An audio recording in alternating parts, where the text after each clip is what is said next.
গাজওয়াতুল হিন্দ নিয়ে আমরা আজকে কথা বলবো। এটা এমন একটা ধারণা নিয়ে যেটা একদিকে জিহাদের স্লোগান, আবার অন্যদিকে রাষ্ট্রীয় ভয়ের পুঁজি। গাজওয়াতুল হিন্দ শব্দটা শুনলেই কানে বেজে ওঠে ধর্মীয় যুদ্ধ, আগ্রাসন এবং এক গভীর ধর্মীয় আবেগের প্রতিধ্বনি। কিন্তু আসলে এটা কি? কোথা থেকে এলো এই কথা? আর কেন একবিংশ শতাব্দীতে এসে আবার মাথাচাড়া দিয়ে উঠেছে সেই পুরনো মিথ? আর কেনই বা বলছি এই গাজওয়াতুল হিন্দ সম্ভবত শুরু হয়েছে আর ভারত পরাজয়ের পথে অগ্রসর হচ্ছে? আসুন ইতিহাস, ধর্মতত্ত্ব এবং রাজনীতির সীমানা পেরিয়ে খুঁজে বের করার চেষ্টা করি এই ধারণার উৎস, ব্যবহার এবং পরিণতি সম্পর্কে। গাজওয়াত শব্দটা ইসলামী পরিভাষায় ব্যবহৃত হয় ওই সমস্ত যুদ্ধে যেখানে নবী রাসূল স্বয়ং অংশগ্রহণ করেছিলেন। আর হিন্দ মানে ভারত, এই দুটো শব্দ মিলে দাঁড়ায় হিন্দের যুদ্ধ।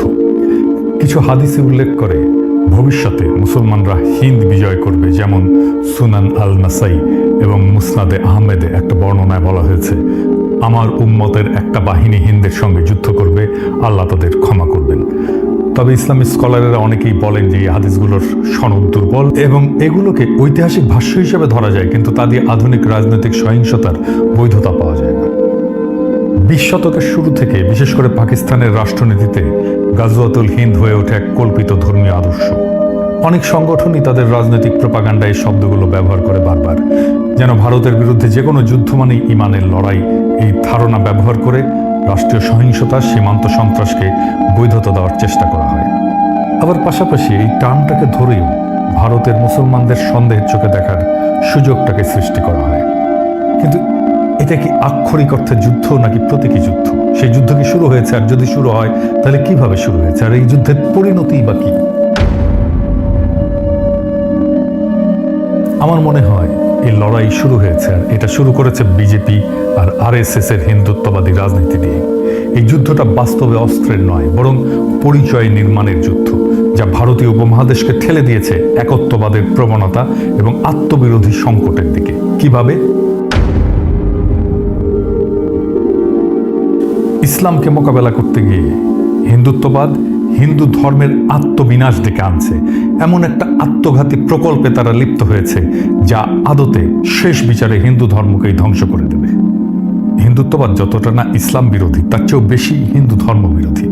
কারণ ইসলামকে পরাস্ত করতে গিয়ে সে নিজেরই ধর্মকে এমন এক কাঠামোর ভেতরে বন্দী করতে চায় যা ইসলামিক তৌহিদ বা মনোথেইজমের ছায়া। ইসলাম এবং হিন্দু ধর্মের মূল তফাৎ হচ্ছে বহুত্ববাদ বনাম একত্ববাদ। দুই ধর্মের দুই আত্মা।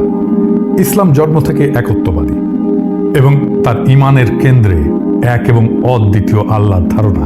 হিন্দু ধর্ম ঠিক তার উল্টো, সে দাঁড়িয়ে আছে বহু পথ, বহু দেব, বহু সাধনার উপরে।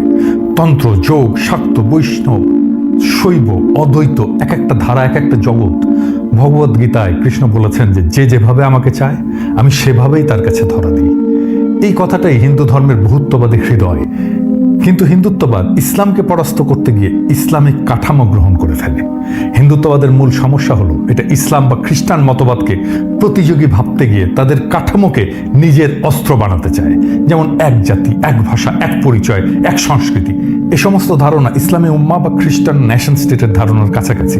হিন্দুদের মাঝে ঐক্য প্রতিষ্ঠা করতে গিয়ে সে এক দেবতা, এক আচার, এক ভাষার সন্ধান করে। এই কারণেই সে নিজের ধ্বংস ডেকে আনে। কারণ হিন্দু ধর্ম কখনো ঐক্য দিয়ে টিকে ছিল না, টিকে ছিল সহাবস্থানে। একত্ববাদের দিকে ঝুঁকে পড়া মানেই তৌহিদের বিজয়। যখন হিন্দুত্ববাদ ইসলামকে ফাইট করতে যায় তখন সে আসলে তৌহিদেরই জয় নিশ্চিত করে। সে মূর্তি পূজাকে তখন লজ্জা হিসেবে দেখতে শুরু করে, পৌরাণিকতাকে অস্বীকার করে, আত্মতত্ত্ব, রূপক, রসতত্ত্বকে সরিয়ে দেয়।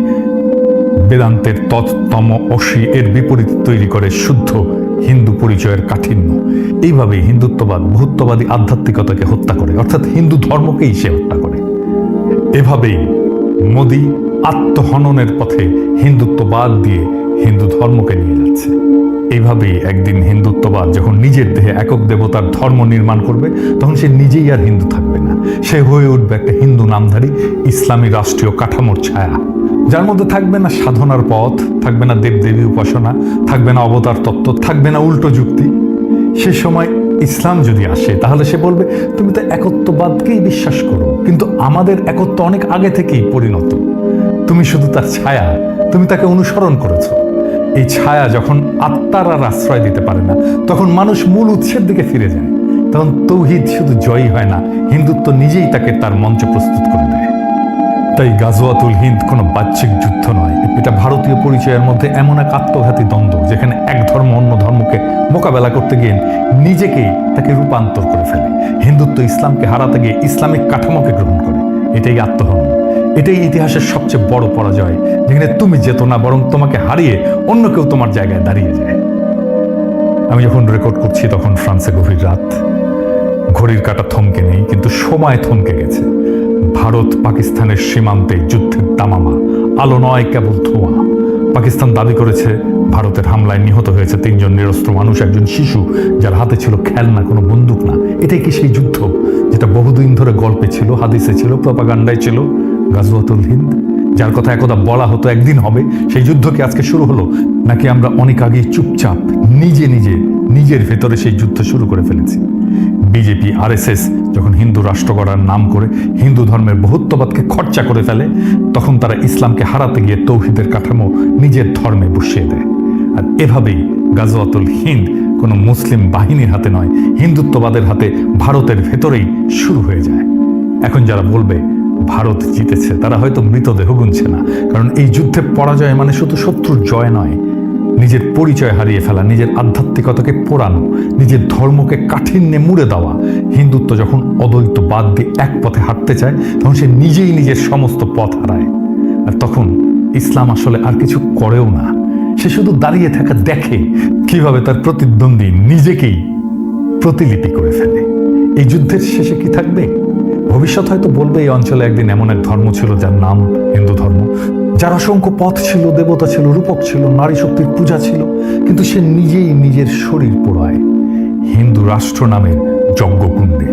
এই হলো গাজওয়াতুল হিন্দ, যেখানে শত্রু বাইরের কেউ নয়, শত্রু হয়ে ওঠে নিজের ভেতরের ভয়, প্রতিক্রিয়া আর পরিচয়হীনতা। এই হলো সেই সাংস্কৃতিক সুইসাইড, যার শেষে আর ধর্ম থাকে না, থাকে শুধু রাষ্ট্র।